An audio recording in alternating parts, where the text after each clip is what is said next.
Hi, everybody. I think that this type of video, this type of podcast or video or whatever, has been long overdue for me. And I think if you're going to start doing a lot of video game history and doing podcasts on video games and things like that, then you got to start with basically what brought you to the table. Now, not to say that Halo has brought me to the table, because Mario brought me to the table back in 1988 or so, whatever I was. I was 5 years old. You know, other people had the Nintendo already, but I wanted it, and I ended up getting it. It was a great story. But let's start off with this Halo story. Let's start off right at the beginning. I want you guys to understand my credentials as far as Halo goes. Put aside all your biases for whatever you're into, whether it's Call of Duty, whether it's Skyrim, whether it's... Skyrim's kind of a weird example, but if it's not a shooter, that's fine. But if it's a shooter, you know, like Gears of War, Call of Duty, Halo, Destiny, you know, whatever you're into now or have been into, put it all aside. But I'm going in this assuming you're a Halo fan of some sort, whether you were, you're not anymore, whether you want to be again, whether you've never been. But mostly it's for the people that have been, because you'll know what I'm talking about. Mostly. Picture this, though. PlayStation is dominating. They are ruling the world. I'm big into video games in high school. There I am in, I think it was 10th or 9th grade, whichever one it was, 2001 or 2000. 2000, I read about this thing called the Xbox, and I think, wow, you know, it's amazing how gaming changes. Because when I was playing Nintendo, I said, nothing's going to get better than this, and then someone showed me their Sega, and then I played that, and I thought Sega was as good and in a different way. And then we thought there would never be this big battle between Sega and Nintendo. And I started playing Sega so much at one point that I thought Sega was gonna, you know, maybe could overtake Nintendo or something. And then that didn't happen. Then Sega went bye-bye. Sega did Sega CD and everything went bye-bye.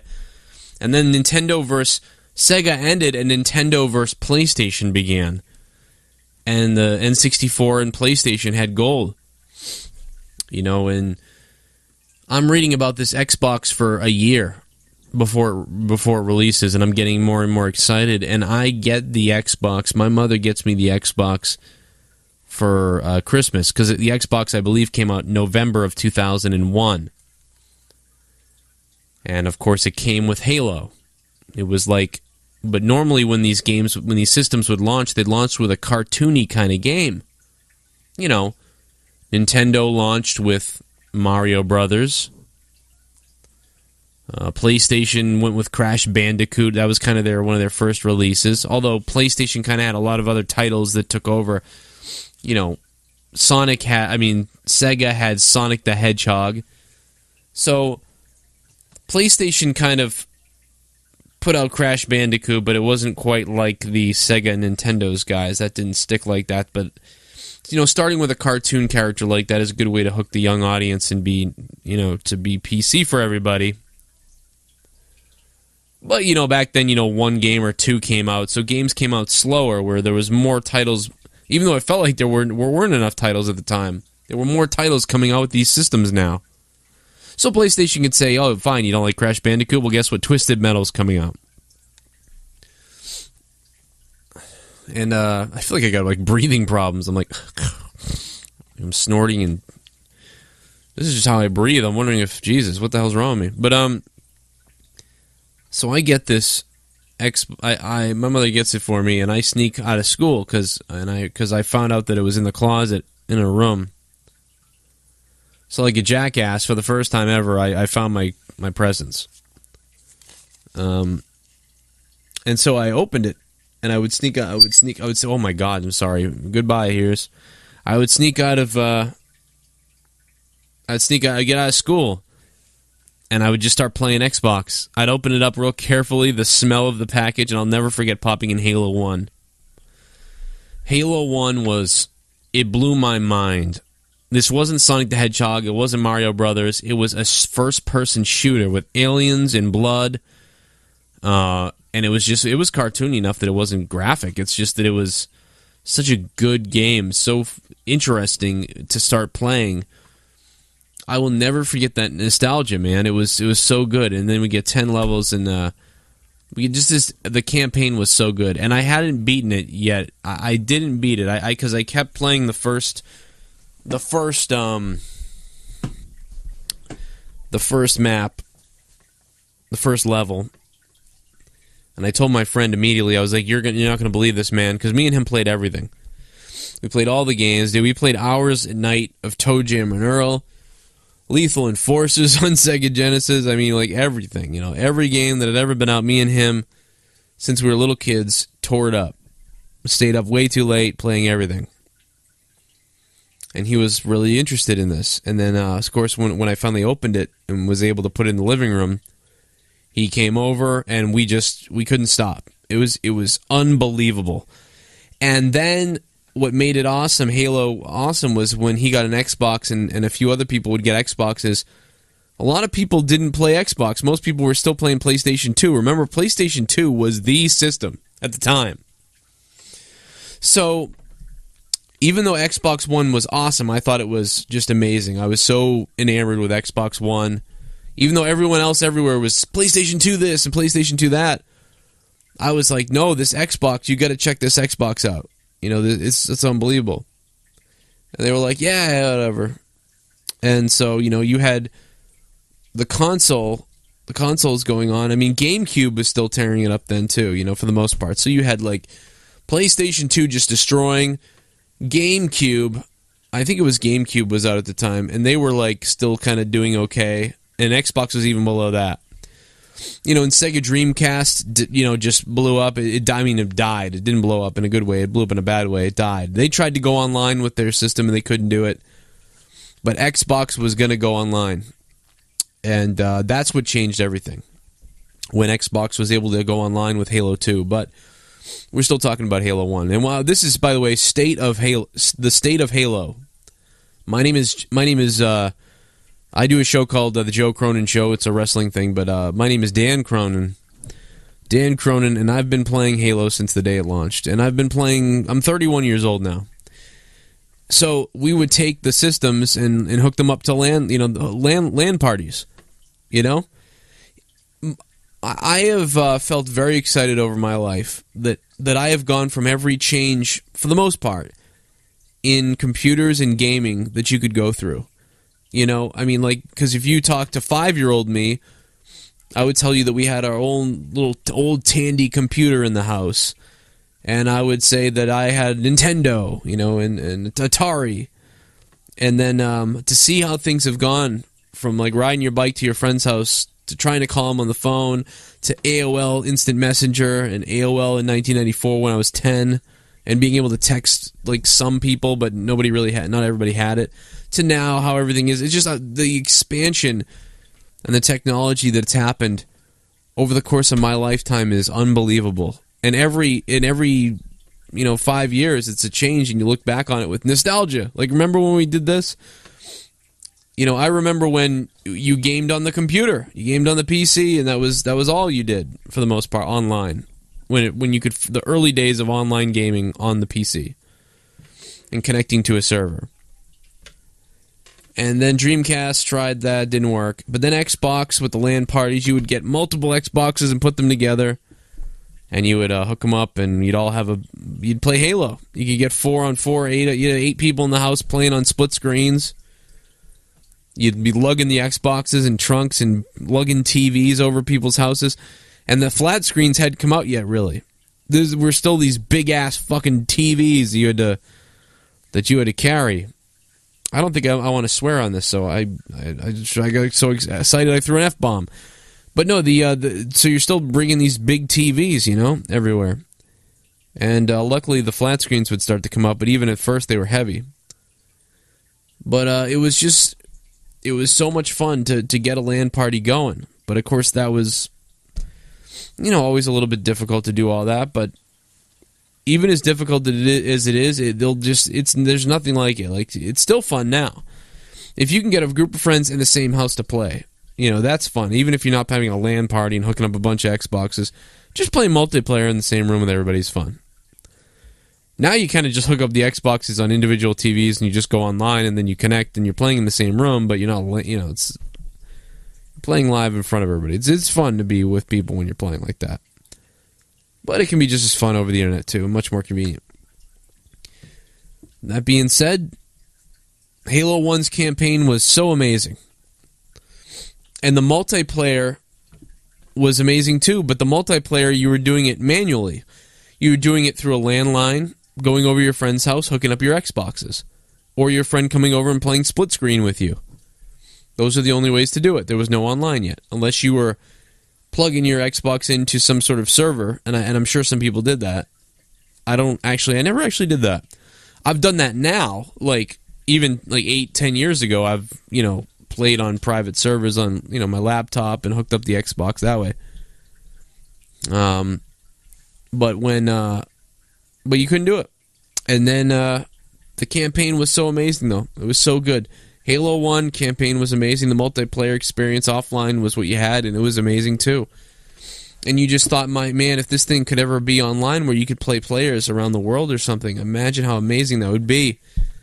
And then just after Halo 1, we start getting the announcements about Halo 2, and then Xbox starts talking about Xbox Live. Xbox is going to go live. It's going to go online. It's going to be amazing. And, you don't really know what to make of that. You're worried, is there going to be major lag in every game where, it doesn't even look good and it's not even worth it? I mean, how in the world am I going to be able to shoot people, jump, move around, and then interact with other people across the country doing the same thing, reacting to my screen? I don't understand how this is going to be possible. And, of course, the internet and the way the internet changed is a big part of that too, with everyone getting cable modems and DSL, that type of stuff, as opposed to the dial-ups and some other lower end cable modem type of things. So that's a whole nother story that I don't even know about, but I understand it, but I don't really understand. But we're talking about Halo. So what's weird is the 360 launches, a few years after the original Xbox, which is crazy because a major console launches, but Halo was starting to get traction at the end. At the end of Halo 1's, right before Halo 2 was going to launch, a lot of people who didn't know about Halo 2, or didn't know about Halo or Xbox, had found out about it. Because the few people that did play Halo were just blown away by it, that they were shoving it down their friends' throat, shoving it down everyone's throats, and making videos and posting things online and just telling everybody. And then the community grew even more, and then more people were telling everybody. And it culminated with right as Halo 2 is about to launch, and go online. And I'm forgetting now because things are so weird. The 360 actually, Halo 2 had launched on the original Xbox. But there it was, Halo 2, about to launch. It's going to be live on Xbox Live. And then we find out that it's going to work. You put it in and it worked. It worked. The games, other than a few, glitches here or there and modding and things like that would happen, the game amazingly worked. And it was the funnest thing on a console ever at that point. And millions of people were playing this thing. The release for Halo 2 was so anticipated. I'll never forget them showing it in Japan and showing it in New York and just all over the place. The stuff was crazy. And it lived up to all the hype, and it became its own hype. And before you know it, more people were joining Xbox. More people were buying an Xbox that didn't have one. Now the PlayStation 2 was kind of getting towards its, it's getting maxed out at this point. It had a big run, but now, a lot of those PlayStation people were jumping over to Xbox, and new people were jumping over to Xbox, and tons of people were playing Halo. I think the female audience for games grew because you had more females playing a shooter than ever before in Halo. More girls got into gaming because of Halo, I think, at the time. Unbelievable stuff, what Halo 2 did when it launched live. And me and my friend being able to play each other when he moved to Florida, and then meeting up. When we would meet up, we would play again, but he would be in Florida and I would be here. And just being able to play everybody. And then the way, the system, the maps, Halo 2, while I still think Halo 1's campaign is the best campaign, Halo 2's campaign was interesting. but mostly it was the multiplayer that did it. It was the online play. You were addicted to it. You couldn't stop playing Halo games. I think I played something like, I don't even want to know, I guess. I don't know what the number is. It might be like 50,000, if not more. I don't know. Games of Halo. I mean, ridiculous. You would have to... it got so bad that you were so addicted that when you get to level 50 or whatever it was, you would de-rank yourself. Like, so that you could get back to the beginning level, so that you could rank all up again. I mean, it was the weirdest thing. People de-ranking. So much to do in that world because of imperfections in some areas too, like some of the little glitches. So much to do, super bouncing, all that stuff. Just you name it. Just there's more and more to do and absorb and have fun with. And when you can do that, it just makes the game very exciting. Of course, you want the maps on Halo 2. I will never forget the maps on Halo 2. And it's the reason why in every other Halo afterwards they recreated maps and brought them back. It's not because they have never been able to recreate the maps that they had from Halo 2 in any of the other Halos. Some of the best maps in some of the other Halos are the recreations of the maps from Halo 2. They're just a little bit updated. That's all they are. But a lot of the maps that were made after it were forgettable. But you'll never forget the Halo 2 maps. You know, and Halo 1 maps as well, but Halo 2 really, especially for online, it just... you can't just all those maps, and I can't even remember. Sometimes I can't remember the original names because I think of the recreated names because I played those so many times. And I miss Halo Reach sometimes. It's amazing it all has such nostalgia. But Halo 2, that's what launched online gaming. If you like Gears of War, if you like Titanfall, if you like Skyrim, I mean, yeah, whatever you like. Online gaming was launched, really, because of Halo 2. And just look it up. Just look it up if you weren't there. But if you were there, you know what I'm talking about. Halo 2 was as big at one time as World of Warcraft at their heyday. Halo 2 was as big as Nintendo and Mario back in the day. I mean, that's what we're talking about. It's amazing to think it. Where now Halo has kind of become a niche group, like a core group of the hardcore Halo obsessed fans and followers. These are the people left on Halo are noobs who are into it big time, or just new people to the game who have now gotten into it and got obsessed with it. Or it's the old school people. But wherever you came in, did you come in on Halo 3 and you're still playing? Did you come in on Halo 2 and you're still playing? Maybe. My gamer tag is one of the first gamer tags ever made, from what I understand. And I believe my gamer tag is one of the few that's still an original gamer tag that's been around since way back in the day, and it's still there. My gamer tag is, when I call Xbox, they're like, "Whoa!" Like, holy shit, you know. And as much crap as I give them about the Xbox One is a nightmare. I'm not gonna lie. It's a nightmare. It's both a nightmare and a wonder. It's both. It's a masterpiece in some ways, and it's great. And then in other ways, it's a complete nightmare. And I can't stand that it's both of those things. I wish... I would rather... I get anxiety playing on my Xbox One. I'm not supposed to get anxiety playing on Xbox One. And I get anxiety thinking about Halo because of the Master Chief Collection. You know? And you talk about this smart scoping and smart aiming that's coming up. There is so much to grasp and so much to talk about. And that's what we're going to do here on State of Halo. This is the State of Halo Episode 1.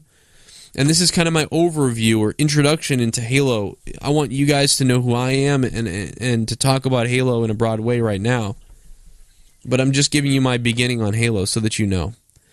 And that you can enjoy the future episodes that I'm going to be doing of the State of Halo. And, we're approaching this big hype of Halo 5. I enjoyed the beta, surprisingly.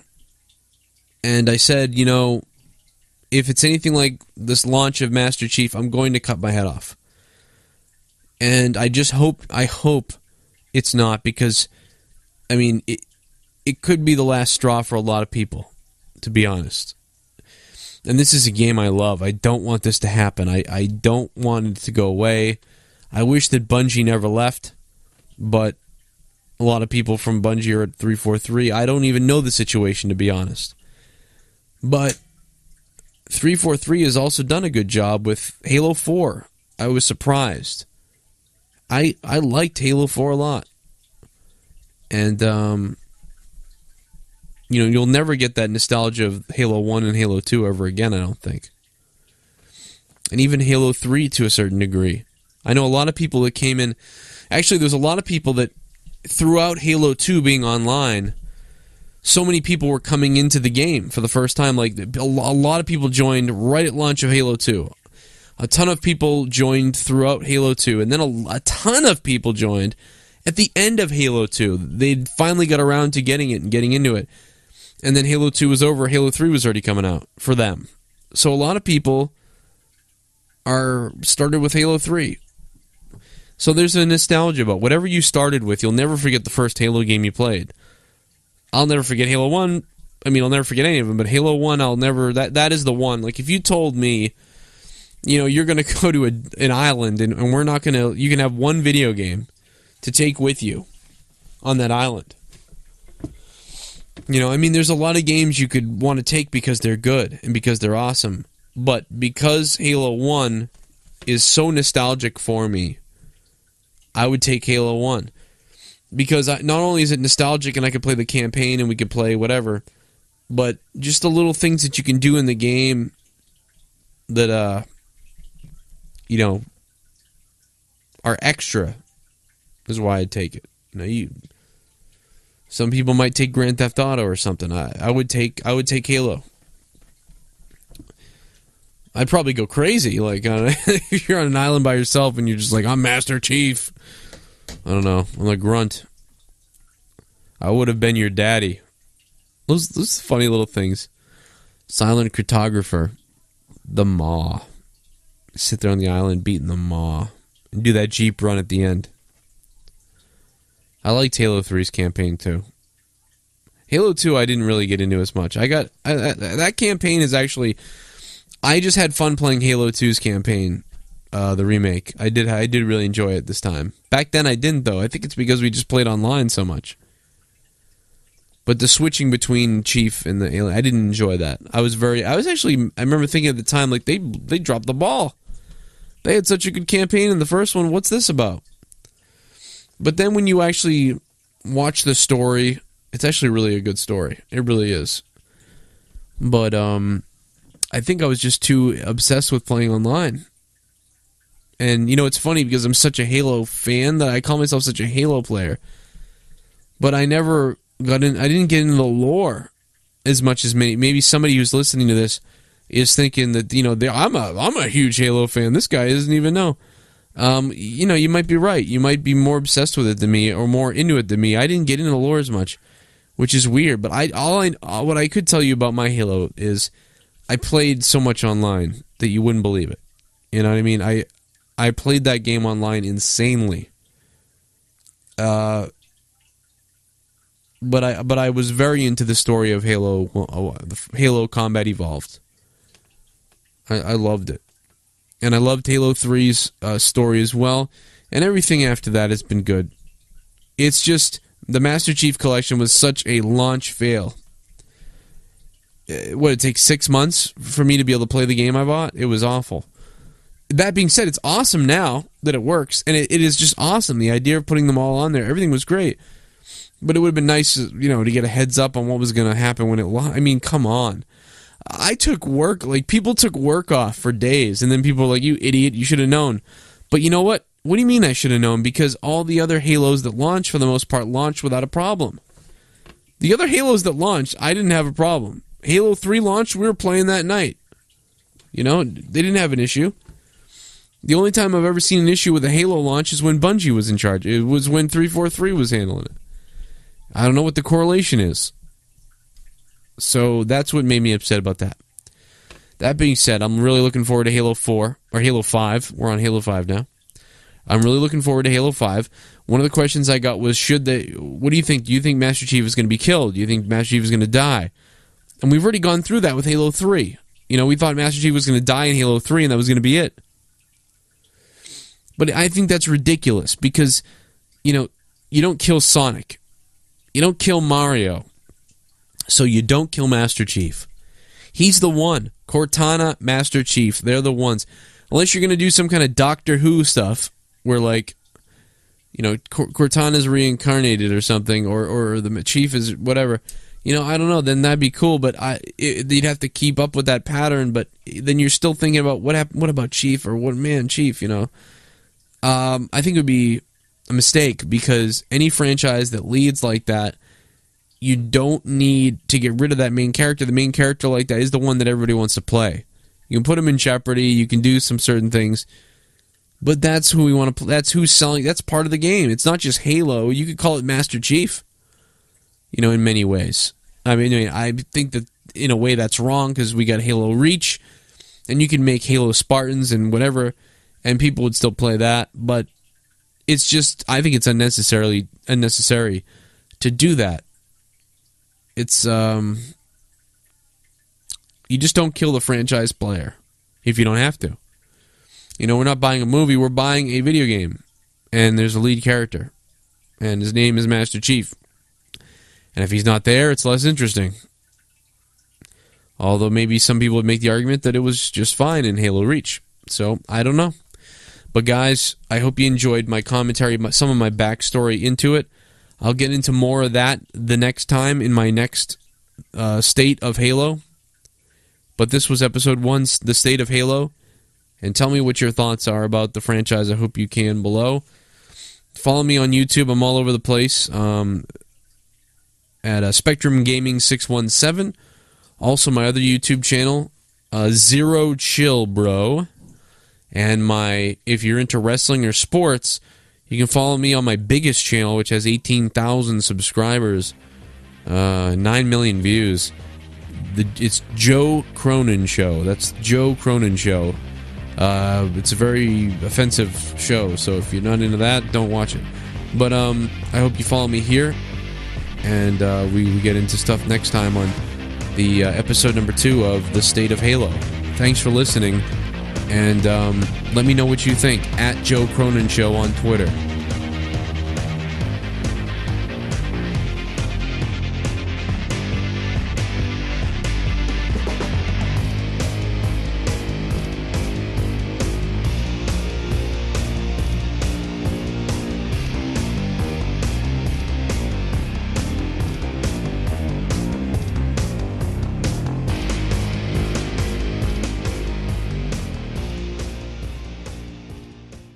The Hedgehog.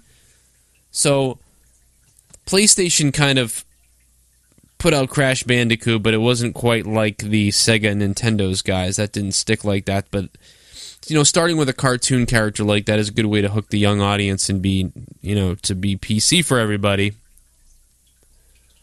But back then, one game or two came out, so games came out slower, where there was more titles. Even though it felt like there weren't enough titles at the time. There were more titles coming out with these systems now.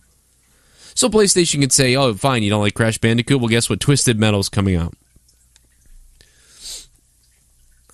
And I feel like I got, breathing problems. I'm I'm snorting, and this is just how I breathe. I'm wondering if, Jesus, what the hell's wrong with me? But,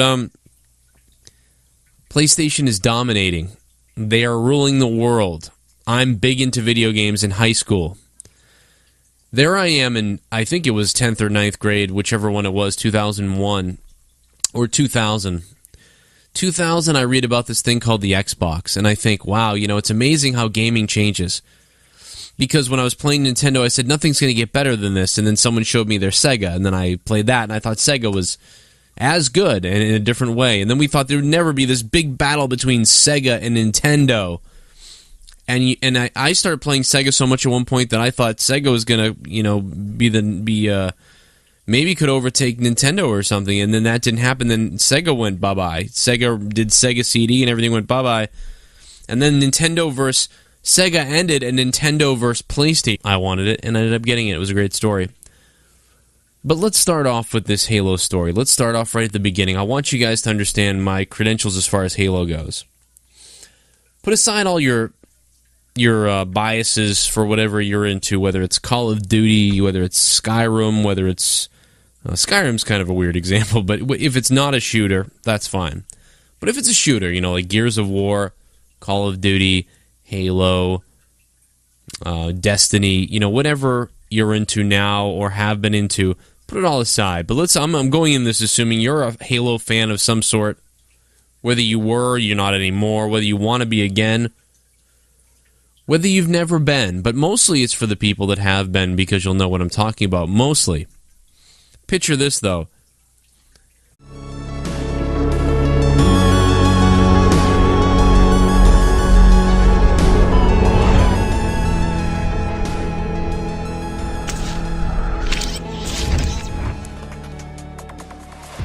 Hi, everybody. I think that, this type of video, this type of podcast or video or whatever has been long overdue for me. And I think if you're going to start doing a lot of video game history and doing podcasts on video games and things like that, then you got to start with basically what brought you to the table. Now, not to say that Halo has brought me to the table, because Mario brought me to the table back in 1988 or so, whatever I was. I was 5 years old.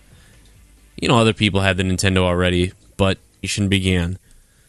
And the N64 and PlayStation had gold.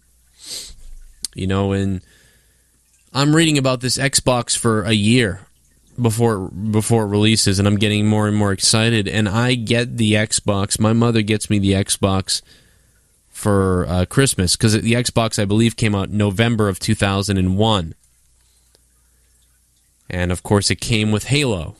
It was like, but normally when these systems would launch, they'd launch with a cartoony kind of game. Nintendo launched with Mario Brothers. PlayStation went with Crash Bandicoot. That was kind of one of their first releases. Although PlayStation kind of had a lot of other titles that took over. Sega had Sonic.